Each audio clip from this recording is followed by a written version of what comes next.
Today is Thursday, July 30th. Welcome to Big Book Daily. My name is Rob. I am an alcoholic. It is a thrill, honor, and joy to be here with you today as we journey through the Big Book of Alcoholics Anonymous and the 12 Steps and 12 Traditions. Today out of the Big Book, we are on There's a Solution. We will be reading page 19. Out of the 12 and 12, we're on step 3. We'll actually finish that today by reading the rest of page 40 and 41. And of course, we'll read NA's Just for Today and Al-Anon's Courage to Change. So with that, hope y'all are doing well this beautiful Thursday morning, or should I say Friday Eve? Just throwing that out there. Hope y'all are doing well today. Man, great meeting last night I went to. It was all about resentments. Nobody else has ever had any problems with those, just me.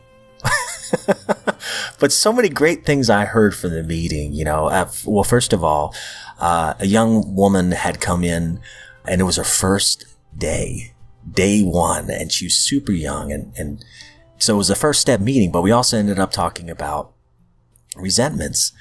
And I mean, some people were just pouring their hearts out of things that they're struggling with. And one thing that I try to notice is not just the share itself, but everybody else's attention and reaction as the person shares. And it's clear that you can see that they're feeling exactly what the speaker's feeling.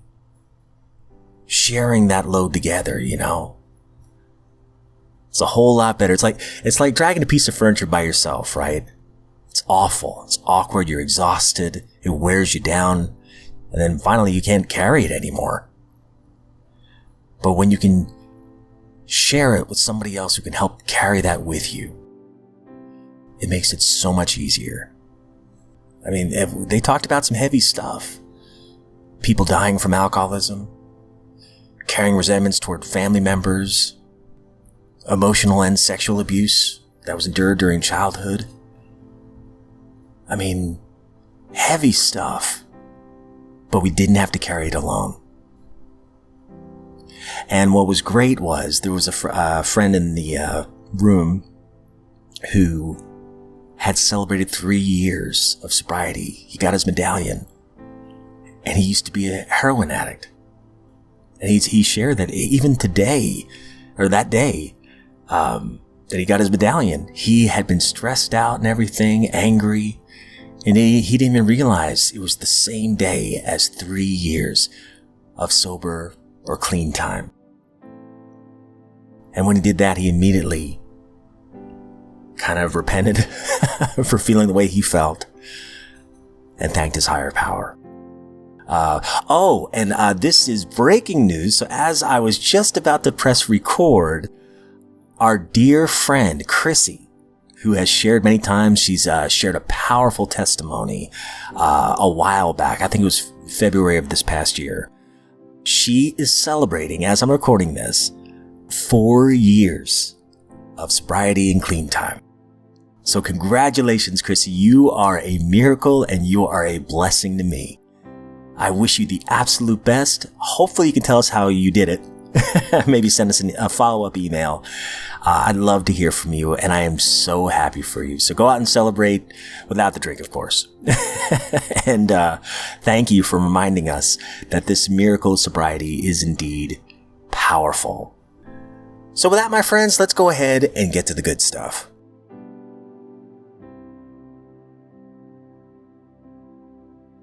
All right, my friends, so if you recall from yesterday's reading out of the Big Book in There's a Solution, we've been talking about how working with another alcoholic can absolutely win when all else fails. And we talked about how there's a unique bond when one alcoholic shares with another alcoholic.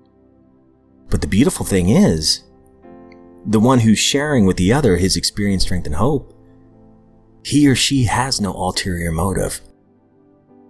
So we're going to be reading page 19 today. None of us makes a sole vocation of this work, nor do we think its effectiveness would be increased if we did. We feel that elimination of our drinking is but a beginning. A much more important demonstration of our principles lies before us in our respective homes, occupations, and affairs. All of us spend much of our spare time in this sort of effort which we're going to describe. A few are fortunate enough to be so situated that they can give nearly all their time to the work. If we keep on the way that we're going, there's little doubt that much good will result, but the surface of the problem would hardly be scratched. Those of us who live in large cities are overcome by the reflection that close by, hundreds are dropping into oblivion every day. Many could recover if they had the opportunity that we have enjoyed. How then shall we present that which has been so freely given to us? We have concluded to publish an anonymous volume setting forth the problem as we see it. We shall bring to the task our combined experience and knowledge. This should suggest a useful program for anyone concerned with the drinking problem. Of necessity, there will have to be some discussion of matters medical, psychiatric, social, and religious. We are aware that these matters are from their very nature controversial. Nothing would please us so much as to write a book which would contain no basis for contention or argument. We shall do our utmost to achieve that ideal. Most of us sense that real tolerance of other people's shortcomings and viewpoints and respect for their opinions are attitudes which make us more useful to others. Our very lives as ex-problem drinkers depend on our constant thought of others and how we may help meet their needs.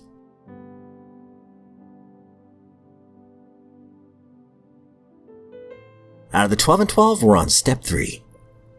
Made a decision to turn our will and our lives over to the care of God as we understood Him.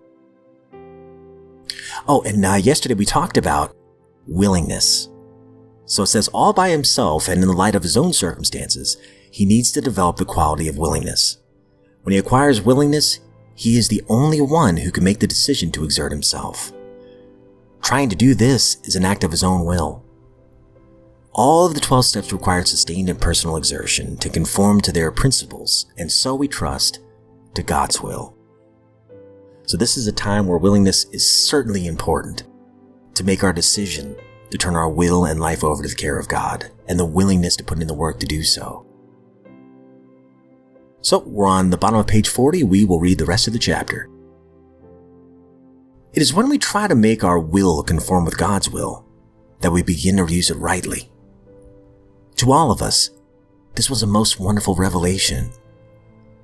Our whole trouble had been the misuse of willpower. We had tried to bombard our problems with it instead of attempting to bring it into agreement with God's intention for us. To make this increasingly possible is the purpose of AA's 12 steps, and step 3 opens the door. Once we have come into agreement with these ideas, it is really easy to begin the practice of step 3. In all times of emotional disturbance or indecision, we can pause, ask for quiet, and in the stillness simply say, God, grant me the serenity to accept the things I cannot change, courage to change the things I can, and the wisdom to know the difference. Thy will, not mine, be done.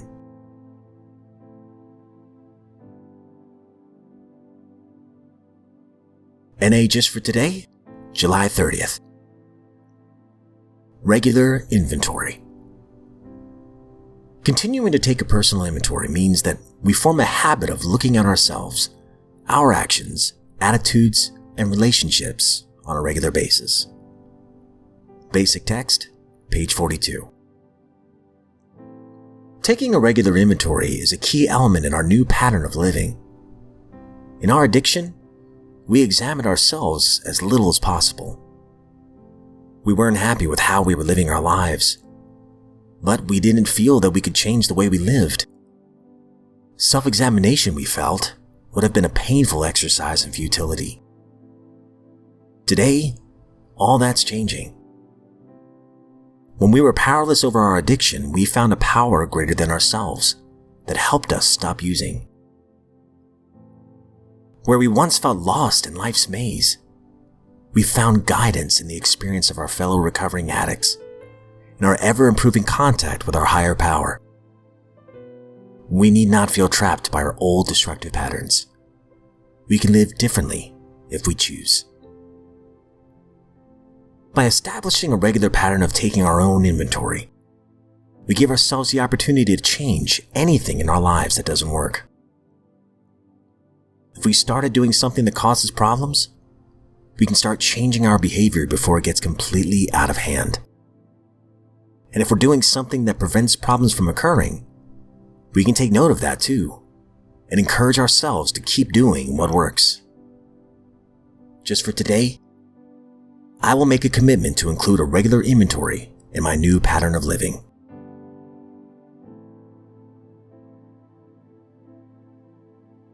Al-Anon's Courage to Change, July 30th. I've often heard that happiness is an inside job, and much of the time, I could be as happy as I decide to be. Yet I found happiness fleeting. I know it's unrealistic to expect to be happy all the time, but I think I might achieve this goal much more often if I made a firmer commitment to my decision to be happy. Instead, I choose happiness and then abandon my choice at the first sign of trouble. How deep can my commitment be if I allow even slight obstacles to rob me of my sense of well-being? Commitment takes work. It is a discipline. When I make a decision, I must ask myself what I really want, and if I'm willing to work for it. Old habits are hard to break. If I have a long-standing habit of responding to problems by feeling like a helpless victim, it may not be easy to stand by my decision to be happy. A change of attitude sometimes helps. Perhaps I can look at problems as opportunities to commit more deeply to my choices. In other words, every obstacle can prompt me to assert that I really mean it. I do want to be happy.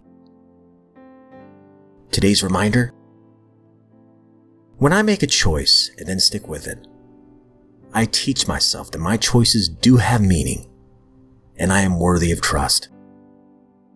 I have an opportunity to make a commitment to one of my choices today.